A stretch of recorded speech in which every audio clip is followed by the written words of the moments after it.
ابراہیم علیہ السلام کا خودی کا جو ہے نا وہ فیصلہ تھا. تو پھر ابراہیم علیہ السلام کو جو یقین تھا وہ عشق پہ تھا. اور اقبال کہتا ہے بے خطر کودا آتش نمرود میں عشق. اور یہ عشق تھا اقبال کہتا ہے جو ابراہیم کو بھاگنے نہیں دیا بلکہ ابراہیم کو لے آیا آتش کی طرف. عقل ہے بام تماشا لب مام ابھی. اور یہ تمہارے ہونٹوں پر جو تم کہتا ہے نا ٹیکنیکلی غلط ہے. یہ عقل تیری ہے نا, یہ عقل تیری اقبال تجھے کہہ رہا ہے کہ تیری عقل تو اب بے تماشا دیکھ رہی ہے, تجھے عقل تو تیری سوچ رہی ہے یہ کیسے ہوا, یہ ٹیکنیکلی غلط ہے.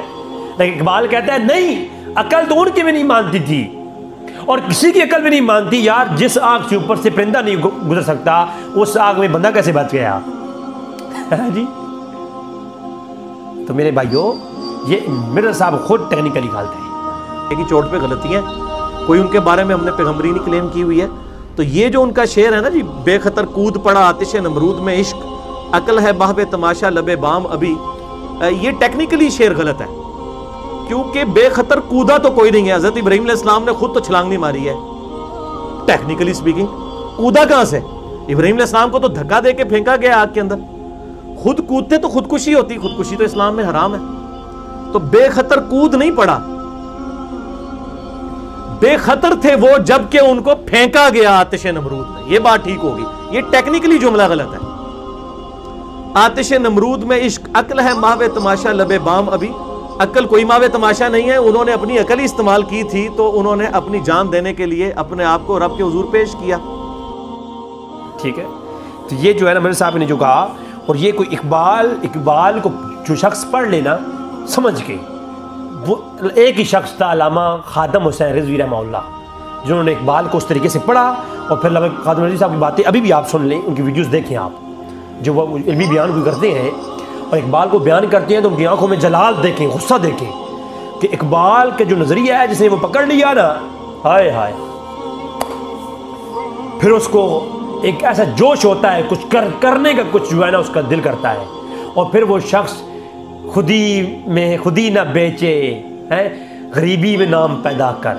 پھر اس کے شخص کے بعد کچھ بھی نہ ہو, وہ مشدوں کی کلینوں پر سونے والا شخص بھی ہو, اس کی ٹانگیں کام نہ بھی کرتی ہوں, تو وہ پھر نوجوانوں کے دلوں میں وہ شعلہ عشق پیدا کرتا ہے جو بے خطر کودتے ہیں آتش نمرود میں. اور اقبال کا یہ نظام کا, اقبال کا یہ منہج ہے. اقبال جب بھی آتش نمرود کا ذکر کرتا ہے اسے مراد وہی والی آگ نہیں, ایک نظام ہے. اور ابراہیم کا جب بھی اقبال نے ذکر کیا تو ابراہیم سے مراد ابراہیم علیہ السلام نہیں, وہ ابراہیم علیہ السلام کا وہ نظام ہے. آج بھی جو خادم حسین رضوی کے جو ہے تقلید میں اور ان کی جو اتباع میں جو لوگ اپنی گردنیں جو ہے نا وہ کٹوا کر کے یہ جو ہے نا چھولوں اور توپوں کے سامنے آتے ہیں, ان کے لیے بھی جناب وہی ہے کہ وہ یزید کے مقابلے میں جیسے حسین تھا, یہ اقبال نے کہا ہے, پیش کرتا ہوں, اور جیسے فرعون کے سامنے موسیٰ اور ابراہیم اور جو ہے نا نمرود کے سامنے ابراہیم تھے. ٹھیک ہے. تو یہ وہی عشق ہے جو بے خطر جانے لے کر کے یہ گولیوں کے سامنا کر رہا ہے. اقبال کا تو یہ منہج ہے. اور ابراہیم علیہ السلام سبحان اللہ, کل بل ملت ابراہیم حنیفہ, ہائے ہائے. پھر یہ نظام اقبال نے یہ نظام جو اخذ کیا ہے نا, اقبال نے قرآن سے اخذ کیا کہ یہ ابراہیم کی وہ ملت ہے. پھر کہا کل صدق اللہ فاتبعوا ملت ابراہیم حنیفا وما کان من المشرکین. وہ مشرکین جو تھے ان کے سامنے جو ابراہیم کا ایک اتباع کرنے کا حکم ہے, اقبال اسی پس منظر کو بیان کرتا ہے. اقبال ابراہیم کو ایک نظام مانتا ہے. اقبال کہتا ہے ابراہیم کے ساتھ جو ہوا وہ ہو گیا, نمرود نے جو کیا وہ کر دیا. قرآن ہمیں کیوں بتا رہا ہے؟ قرآن وہ ابراہیم کا نظام ہمیں تعلیم کر رہا ہے. کیا فقط قرآن میں صرف ہونا تو یہ چاہیے تھا کہ اخلاقیات محمدی ہوتے, اسوہ حسنہ ہوتا رسول صلی اللہ علیہ وسلم کا, اور نظام صحابہ ہوتا. لیکن جب قرآن بیان کرتا ہے تو نظام پرانی قوموں کو کیوں بیان کرتا ہے؟ کیوں؟ جب میری امت میں جب نظام نمرودی پیدا ہو تو پھر اس کے اوپر عشق ابراہیمی غالب آئے گا. تو پھر تمہارے پاس مثال کیا ہے عشق ابراہیمی کی؟ جب تمہارے پاس وقت کا کوئی ظالم فرعون آ جائے تمہارے پاس نظام موسیٰ ہے. تو یہ قرآن کی واقعات، یہ ایک نظام، اقبال کہتا ہے، اقبال یہ نہیں مانتا کہ یہ فقط ایک کوئی واقعہ ہو گیا گزر گئے، نہیں، اقبال کہتا ہے قرآن کا مفہوم بیان کرنے کا یہ ہے، اقبال کہتا ہے یہ جو ابراہیم کی جو آگ ہے نا، یہ بھی ایک نظام ہے کہ آگ سے بڑا کوئی امتحان نہیں، تمہارے سامنے جب ایسا کوئی نظام نمرودی آئے، آگ ڈال دی جائے، آگ لگائی جائے، پھر اقبال کہتا ہے تمہارے سامنے جب آگ بھی ہو تم موسیٰ کا نظام لے کے چلو، تم ابراہیم کا نظام لے کے چلو، اسی کو کہتا ہے یہ عہد نو برق ہے، آتش زن ہر خرمن ہے، ایمن سے کوئی سیرا نہ کوئی گلشن ہے۔ یہ اقبال کا تصور ہے، کلیات اقبال آپ اٹھائیں، کہتا ہے اس نئی آگ کا اکمام کہن ایندر ہے، ملت خاتم مرسل شولہ بل پراہن ہے۔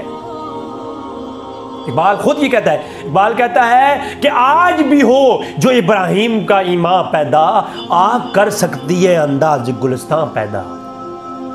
تو کہتا ہے وہ جو شعلہ تھا وہ فقط شعلہ آگ نہیں تھا، وہ تو ایک نظام تھا، جس نظام کو، یہ اقبال کا تصور ہے، جاہل لوگ جن کو اردو پڑھنے نہ آئی وہ اقبال کو کیا سمجھیں گے؟ اقبال کو سمجھنے والے زمین کے تن نیچے چلے گئے، لوگوں نے قدر نہیں کی، لوگ تو یہ ہماری قوم کاش ماڈرن بھی ہو جاتی یار، مولویوں کے پیچھے نہیں چلتے تو نہ چلو، کاش اقبال کو مان لو یار، اقبال جو کیمبرج یونیورسٹی پڑھنے والا ایک ماڈرن شخص تھا، ایک داڑھی منڈا تھا یار، اقبال کو جو سمجھ جائے، میں کہتا ہوں اقبال کو سمجھنے والے 10 لوگ بھی دنیا میں آ جائیں، دنیا فتح ہو سکتی ہے۔ اقبال کا پس منظر کیا ہے؟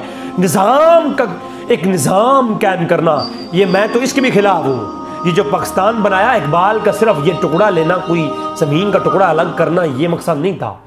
اقبال کے خواب کے اوپر جو قائد اعظم نے صرف ایک سیڑھی چڑھی ہے، اقبال کا خواب تو کچھ اور تھا، فقط یہ ایک خطہ لینا مقصود نہیں تھا، اس میں کلام کروں گا۔ اور قائد اعظم رحمہ اللہ کی جو یہ کارکردگی ہے، میں سمجھتا ہوں کہ اقبال کے خواب کی تکمیل نہیں کر سکے قائد اعظم، اقبال کی خواب کا پہلی سیڑھی جو ہے نا وہ تکمیل کی ہے، بس ایک خطہ لیا ہے، اس کے اندر جو نظام چلا تھا اقبال، اس کا ذکر آگے ہے۔ تو لہٰذا بت شکن اٹھ گئے، باقی جو رہے وہ بت گر ہیں، تھا ابراہیم پدر اور پسر آزر ہیں۔ تو یہ جو ہے کہتے ہیں کہ یہ جو آج ہے نا، آج اگر آج بت شکن اٹھ گئے، کہتے ہیں بت نہیں رہے تو کیا سمجھتے ہو بتوں والا نظام چلا گیا؟ نہیں، کہتا ہے یہ جو باقی رہے ہیں یہ بت گر ہے، آج بت تو نہیں رہے لیکن بت والا جو نظام ہے وہ بھی آج موجود ہے۔ کوئی ایک ڈبرو گھمانے والا آتا ہے نا تو لوگ اسے علمی کتابی کا دعویٰ کرتا ہے، لوگ اس کی بھی چل پڑتے ہیں، لوگ کہتے ہیں یہ علمی کتابی ہے، حالانکہ وہ خود علمی کتابی ہوتے نہیں ہیں، اور وہ خود بھی علمی کتابی نہیں ہوتے اور عوام کو بیوقوف بناتے ہیں۔ تو اقبال کہتا ہے کہ بت شکن اٹھ گئے، باقی جو رہے وہ بت گر ہیں، تھا ابراہیم پدر اور پسر آزر ہیں۔ اگر کہ بادہ آشام نئے، بادہ نیا خم بھی نئے، حرم کعبہ نیا بت بھی نئے، تم بھی نئے۔ کہا کہ یہ جو نظام تم لے کے چل رہے ہو نا، یہ بتوں کا نظام ہے، ٹھیک ہے؟ تو مسلم نے بھی تعمیر کیا اپنا حرم، اور تہذیب کے آزر نے تراشے صنم، اور تو اقبال جو ہے وہ ایک نظام مانتا ہے ابراہیم کو، کہتا ہے ابراہیم ایک نظام ہے، اور ہر دور میں جب یہ نظام آپ کے سامنے آئے تو آپ نے جو نمرود کا نظام آپ کے سامنے آیا ہے تو آپ نے حکمت ابراہیم لینی ہے، خودی کا سر نہاں لا الہ الا اللہ، خودی ہے تیغ فساں لا الہ الا اللہ، یہ دور اپنے براہیم کی تلاش میں ہے، صنم کدا ہے جہاں لا الہ الا اللہ۔ اور اقبال کہتا ہے نہاں اندر دو حرف سرکار است، مقام عشق رے منبر و نیست دار است، کہا اور براہیم سے براہیمان ز نمرودان نترسند کہ عود خام را آتش عیار است، کہا کہ کام اور راز دانا باد دو حرفوں میں پوشیدہ ہے، دو حرف ایسے ہیں جن میں راز کی بات پوشیدہ ہے۔ وہ کیا؟ ایک کہ عشق کا مقام ممبر نہیں، یعنی جو ممبروں پر بیٹھ کر کے، مسنید میں بیٹھ کر کے وہ یہ بیان کرتے ہیں نا عشق عشق، یہ اس کا مقام نہیں بلکہ سولی ہے۔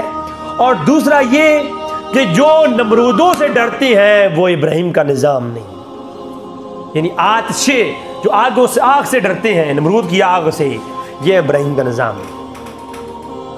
بلکہ کیا ہے؟ کسوٹی یہ ہے کہ آگ بھی سامنے ہو اور عشق سچا ہو تو پھر وہ ڈرتا نہیں ہے۔ تو کہتے ہیں جب اللہ سے آپ عشق کرتے ہو اور رسول اللہ سے عشق کرتے ہو اور عشق کا معیار اللہ اور اس کا رسول ہے، اور پھر بندہ یہ کہے امن کرنا چاہیے، یہ باہر نہ نکلیں، گولی لگ سکتی ہے، جان جب رہے گی تو بات رہے گی نا۔ دیکھیں باہر جاؤ گے تو مشکلات ہو جائیں گی، نمرود کی آگ لگی ہوئی ہے۔ عقل یہ کہتی ہے باہر جو ہے وہ فورسز کھڑی ہوئی ہیں، ان کے ہاتھ میں تیر انداز ہیں، وہ ان کے ہاتھ میں اسلحہ اور بارود ہے، تو جو ہے آپ لوگ فیس بک کے اوپر بیٹھ کر ہی جہاد کرو، باہر مت نکلو، باہر آگ لگی ہوئی ہے۔ تو عقل یہ کہہ رہی ہے، کہا کہ عشق کہتا ہے نہیں، آگ بھی لگی ہوئی ہے تو آگ میں جانے کو بھی تیار ہے۔ پھر قرآن نے اس مقام کو جب بیان کیا، پھر اقبال سے کیا کہتا ہے قرآن، وَإِذْ ابْتَلَىٰ إِبْرَاهِيمَ رَبَّهُ بِكَلِمَاتٍ، جب ابراہیم کو ہم نے آزمایا اللہ نے اپنے کلمات کے ذریعے، کہتا ہے وَإِذْ ابْتَلَىٰ إِبْرَاهِيمَ رَبَّهُ بِكَلِمَاتٍ فَأَتَمَّهُنَّ قَالَ إِنِّي جَاعِلُكَ لِلنَّاسِ إِمَامًا، کہ اللہ نے جب اللہ فرماتا ہے کہ وَإِذْ ابْتَلَىٰ إِبْرَاهِيمَ، ہم نے ابراہیم کو آزمائش میں ڈالا۔ کون سی آزمائش میں؟ آزمائش میں اس میں ڈالا کہ کلمات کے ذریعے، اور اگر جب ابراہیم اس میں پاس ہو گئے تو ہم نے کیا کیا، ان کو لوگوں کا امام بنا دیا۔ قرآن کہتا ہے نہیں، قرآن کا یہ ظاہری مفہوم جو ہے وہ تو ہے، لیکن اس کا مطلب یہ نہیں ہے، قرآن ہمیں یہ کہنا نہیں چاہ رہا۔ قرآن اقبال کہتا ہے یہ کہنا چاہ رہا ہے، اقبال کہتا ہے امتحان پاک مرداں از بلا است، اور کہتا ہے تشنگاں را تشنیہ و ترکدن روا است، اور کہتا ہے در گزر مثل کلیم از رود نیل سوئے آتش گامزاں مثل خلیل۔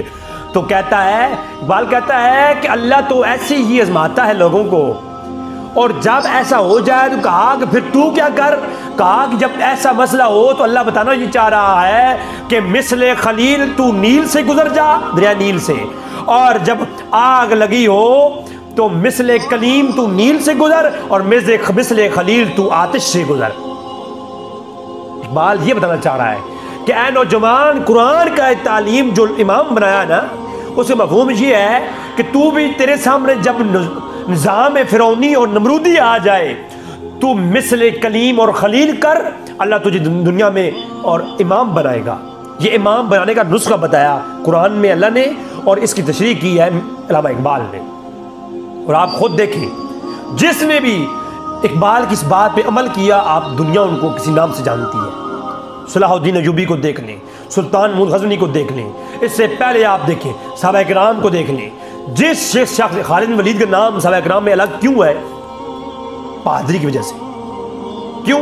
انہوں نے انہوں نے کبھی نہیں دیکھا کہ آگے 10 بندے ہیں، 10,000 ہیں۔ انہوں نے کلیم، مثل کلیم اور مثل در گزر مثل کلیم از رود نیل سوئے آتش گام زن مثل خلیل۔ تو یہ جناب اقبال کا تو یہ پس منظر، اقبال کہتا ہے یہ نظام ہے۔ اللہ نے آزمائش ڈالی، جب تجھ پہ بھی آزمائش آ جائے تو اللہ نے آزمائش جنہوں پہ ڈالی انہوں نے اس پہ عمل کیا، اللہ نے انہیں امام بنایا، تجھ پہ بھی اللہ جب آزمائش ڈالے تو اس پہ عمل جو ہے نا اس پہ آزمائش کے اوپر پورا اتر، اللہ تجھے بھی امام بنائے گا۔ بات سمجھ آئی ہے نا؟ تو یہ اقبال کی فکر ہے۔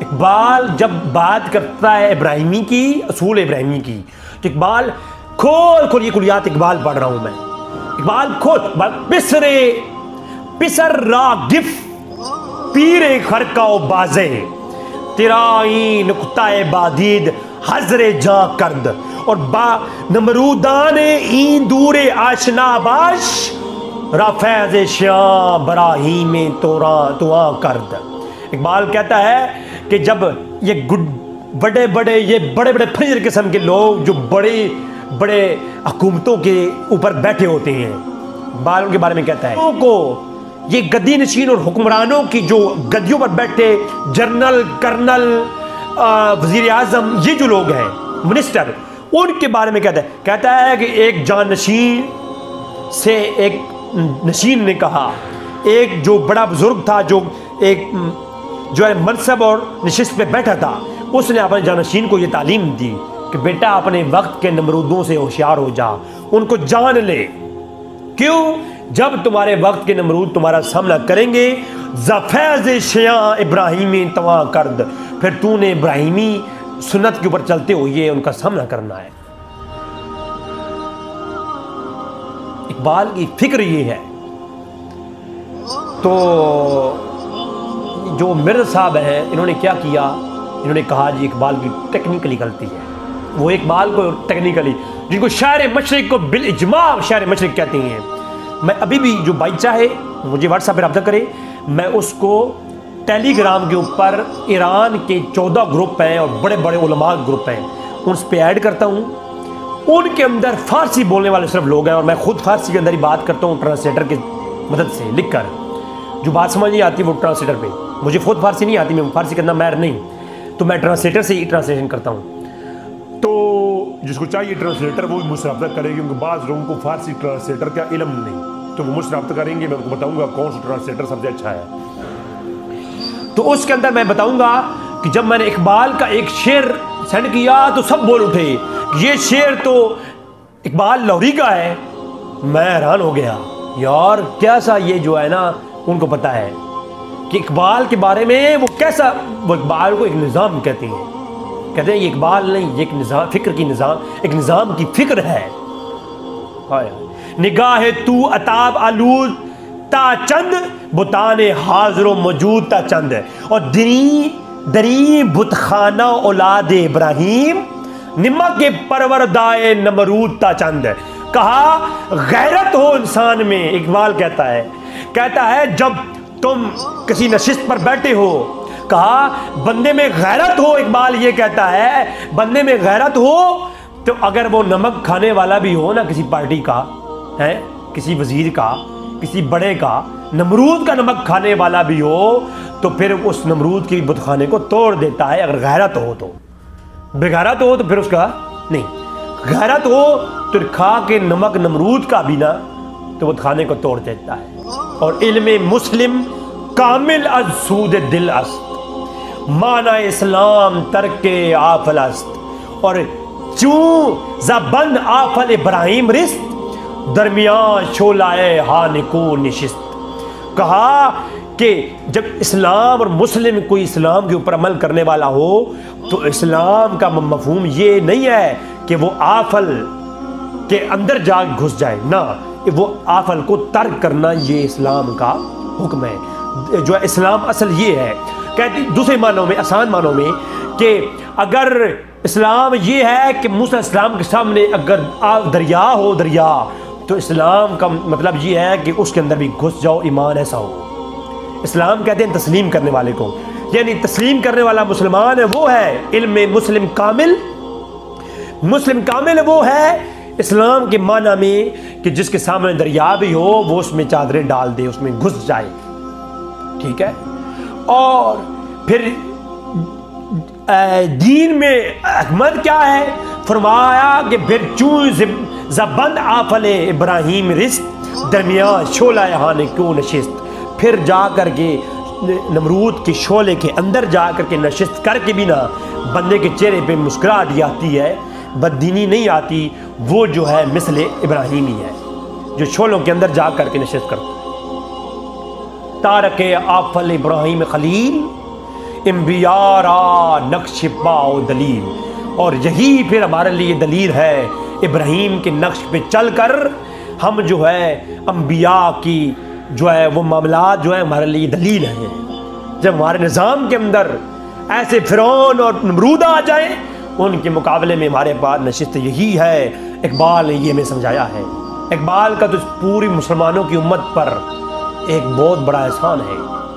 اقبال نے انسانوں کے اندر وہی گرمی پیدا کرنے کی کوشش کی ہے جو قرآن نے اور اللہ کے رسول نے صحابہ اکرام کو وہ واقعات اور معاملات بتائے، اس کیفیت کے ساتھ بتائے کہ صحابہ کرام میں اتنا جوش تھا کہ وہ 10 لوگ 10,000 کے ساتھ لڑنے کے لیے تیار ہو جاتے اور وہ نظام کے خلاف کھڑے ہو جاتے. بات سمجھائیے نا. تو پھر دیکھیں جب نظام کے لیے کھڑے ہوئے، نظام ابراہیمی کے لیے، تو دیکھیں اللہ کے رسول کے ساتھ چند لوگوں نے مل کر کے عرب کے اندر کیسا نظام کھڑا کیا. اقبال کا یہی اقبال نے بتایا، اور یہی ہے خدا داند کے مانند ابراہیم بنارے اونچ میں برا پرواہ نشستم. کہا کہ جب انسان میں ابراہیم والی غیرت پیدا ہو جائے تو پھر نہیں پرواہ ہوتی کہ آگ میں بیٹھنا ہے یا کہیں دریا میں بیٹھنا ہے. اقبال کے متعلق اقبال کو ٹیکنیکلی غلطی لگ گئی ہے. مرزا کہتا ہے اقبال کو ٹیکنیکلی، اقبال کے شعر میں ٹیکنیکلی غلطی ہے. چول انسان ٹگیا ٹنگا تے پولیس مقابلے، وہ ظالم انسان کچھ اپنے باپ داؤں کو کچھ شرم و حیا کر. پھر اقبال جو ہے جب وہ بات کرتا ہے تو اقبال نے آخر میں آ کر کے یہ سمجھایا کہ جو میں نے پہلی باتیں بتائی ہیں وہ اقبال ایک پوری نظم لکھی اقبال نے اس موضوع پر. اور اقبال کہتا ہے کہ پھر جو نظام کی میں آپ لوگوں کو بتاتا ہوں نا، یہ نظام ایسا ہونا چاہیے، تو کہا کہ وہی ابراہیمی نظام جب بھی صحابہ کرام کے اوپر آیا، تابعین تبع تابعین اہل بیت کے اوپر آیا، تو انہوں نے وہی اقدام کیے جن کی تعلیم قرآن نے ہمیں دی ہے. مثلا اقبال کہتا ہے کہ سر ابراہیم و اسماعیل بود یعنی اجمال راب تسیل بود. اور پھر آگے چل کے یہ پوری نظم ہے. آگے کہتا ہے لا الہ، کہتے ہیں کہ اللہ اللہ بائے بسم اللہ پدر مانا ہے ذبیح اعظم آمد پسر. کہ جب حسین علیہ السلام کے مقابلے میں نظام کھڑا ہوا جزیدی، تو وہی نمرودی نظام سمجھیے اور وہی فعل کیا کہ جو ایک فرعون اور نمرود والا نظام کے خلاف موسیٰ اور ابراہیم نے کیا تھا. ٹھیک ہے، موسیٰ و فرعون و شبیر و یزید این دو قوت از حیات آید پدید. تو وہی کہا اقبال نے کہ ہر زمانے میں جب بھی کوئی معاملہ ہو تو موسیٰ و فرعون کا مثال دیکھو اور شبیر و یزید کی مثال دیکھو، حسین و یزید کی مثال دیکھو. اور این دو قوت از حیات آید وجید، کہا کہ جب بھی تمہاری زندگی میں ایسے مسائل ہوں گے تم لوگوں نے ایسے ہی کرنا ہے جیسے ابراہیم نے نمرود کے ساتھ کیا اور جیسے یزید کے ساتھ حسین نے اپنا کردار ادا کیا. یہی تمہارے لیے مثال ہے. تو اقبال کی پورا طویل اس کے اوپر کلام کرنے لگ جائیں تو ایک پوری اقبال نے اس پہ کلام کیا ہے آتش نمرود کے اوپر، اور کہا کہ یہ ہر زمانہ و خلیل است